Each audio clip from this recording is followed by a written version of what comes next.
ইসকনের প্রত্যেক গুরুরা, প্রত্যেক প্রবাদের শিষ্যরা বলেন যে সব কিছু আমরা পেয়েছি, কিন্তু জয়পতাকা স্বামী গুরু মহারাজ কোনোদিন কারো নামে অভিযোগ করছেন।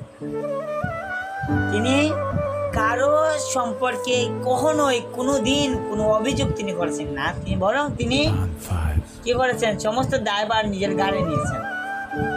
নিজে অন্যায় না করেও নিজের উপরে অন্যায় নিয়েছেন, কিন্তু কোনোদিন কারো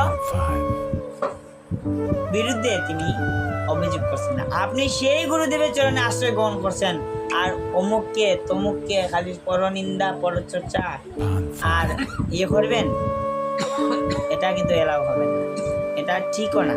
তাহলে আপনি গুরুদেবকে বুঝতে পারেন, গুরুদেবকে বুঝতে পারলেন না, যে গুরুদেবের চরণে আশ্রয় লয়ে কি লাভ? আমি মনে করি, বলুন, আগে গুরুদেবের মনোভাব বুঝতে হবে, যে গুরুদেব আমার কাছে কি